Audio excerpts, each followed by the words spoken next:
Hello gamers, it's SoftKitty99 in Minecraft. We're in the Creative Builds world in our town and we're at the shopping centre building right here.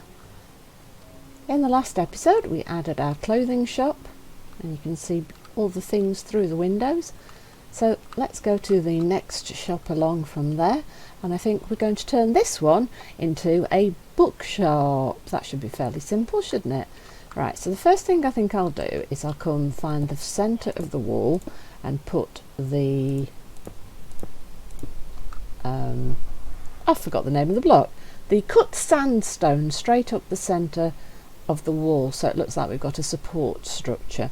Then we will switch to the sandstone and we will put an edge around here all the way around like so, and then in the centre of this we will put some glass panes so that the customers can see what's going on inside the shop from inside the shopping centre or shopping mall.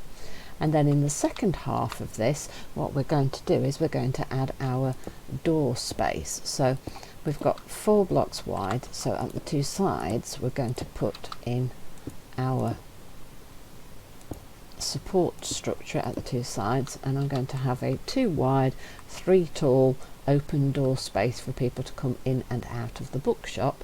And then above here I'm going to use the glass again to put an open see-through section in here above the door like so. So the front of the shop, it's a little bit hard to get a full view. Let's go back a little bit. There you go. So you've got the door for people to come in and out with a window above it, and the second half of the shop is a big window for people to be able to see into the shop. Oh look, we've got a villager inside. What are you doing in here, Mr. Villager? You need to come out. Look, there's a gap here. You should be able to get out. Come out. Go back to the village, man. You don't want to be stuck here in the shopping mall. See, he's eager to get into the shops. Right, inside, what I'm going to do is going to use a glazed terracotta for the floor. I'm going to use the brown one. I need to float a little bit. And, I mean, you could just drop it like this so that it's like so, just all the way around, or you can try and match the pattern. Let's think, what does the pattern look like? So if we rotate it, what does the floor look like? So that's what it looks like that. So no, that's not the right one. So every other one we want to put in our pattern if we want the full pattern for the floor, don't we? So we go there, and then if we rotate right in the corner and there. Do we want to try and get the no, that's not right, is it? So it's that one and that one, yeah, so we can get the pattern to continue. Oh no, hang on, now I've lost track of where my pattern is. That's it, isn't it? Like that, right. So we want the every second block for it to match, and then if we rotate we can fill the gaps there, and then if we rotate again that'll be every second block along the gap, and then the final rotation will fill in the last of that one, and then we one more, and then we go again every second block. It's a little bit fiddly putting in these floors, but I kind of like the idea of having the coloured floors just to make all the shops look that little bit different to one another. Otherwise they'd all be fairly uniform, and I think that would be quite boring. Of course you can put in any type of floor that you would prefer. If you don't like the colours that I'm using, use a different one. I'm trying to use as many different patterns and styles of floors and counters and things as I can think that will actually look like they fit in with the idea of shops and the sort of style of interiors that you get inside shops. I hope that that's giving you some sort of variety so that you can find something that you'd be interested in using in your own worlds. And I'm trying to play around with as many different things as I can think of to give us a lot of different styles and viewpoints. So there is our floor look for our bookshop. So that's what the pattern looks like the way that I've put it together. It's quite good actually, that I quite like that. Right, so let's think. We're going to want a counter. I think we should have the counter at the front here.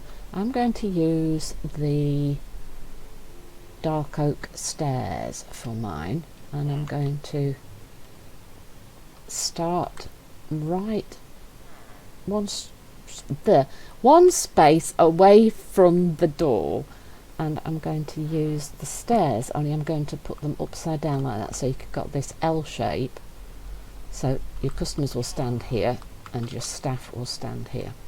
And what I want to do is bring that out by 2 and then turn it round and take it across, and then we'll leave one gap here right in front of the wall, and then we want to use a dark oak trapdoor like so to give access for the staff to the back of the counter where the staff will be for selling their books. Now for my till, I'd like to use a polished diorite this time, so I'm going to put one till there and one till there, so you can serve from here and from here, so you can have 2 different staff members serving customers at the same time, and then the staff are right by the door so that everybody coming in and out, they've got a clear view of them as well, just to make sure everything gets sorted out. And because they're quite small shops, you're not going to need tons and tons of space and stuff. Right, so what we want to do is want to leave 2 spaces from the access point and where you're going to be serving customers, and we're going to use the bookshelves, and we're just going to go along the wall, and we're going to go up, and we're going to go up by 3 on the wall over there. Not right there, not there, that wasn't the right spot. And then we're going to do the same on the opposite wall. We're going to go up by 3, and we're going to go to the same spot. So you've got 1, 2, 3, 4 spaces. So 1, 2, 3, 4 spaces, and then we want the books there. 1, 2, 3, 4. Right, so we don't want them there.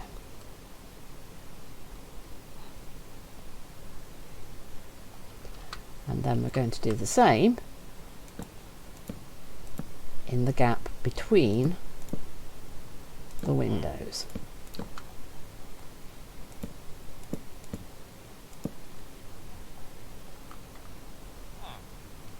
And just one more like so. So when you come into the shop, there's lots and lots of books, and you've got lots of space for standing and browsing.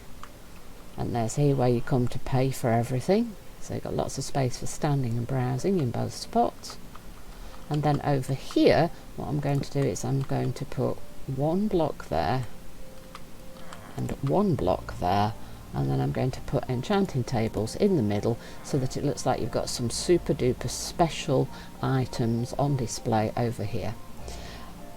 And now, because we've got a little bit of space here, what we can do is if we look for the pots and a flower. So let's get some nice flower. You can use any flower that you fancy.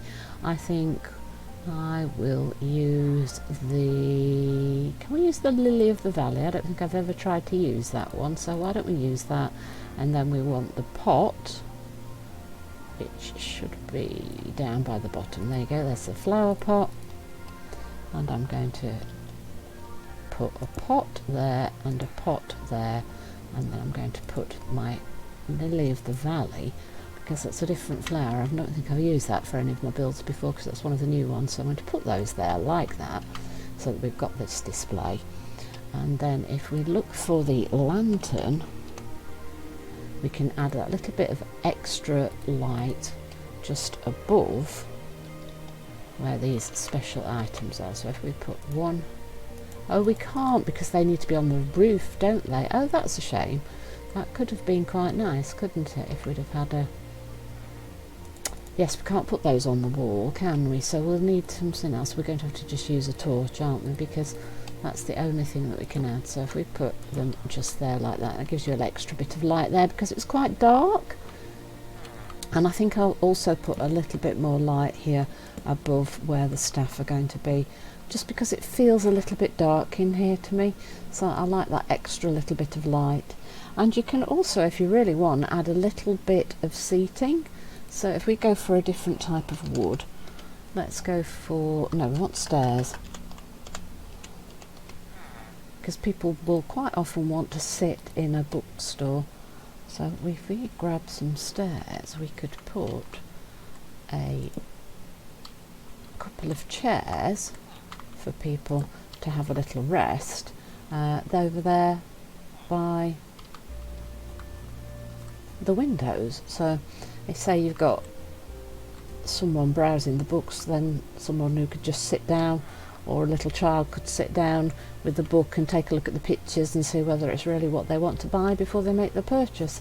And that is my idea for a bookshop. So right inside the front door here we've got our special display area for our special books or our special offers or our brand new things that have just come in.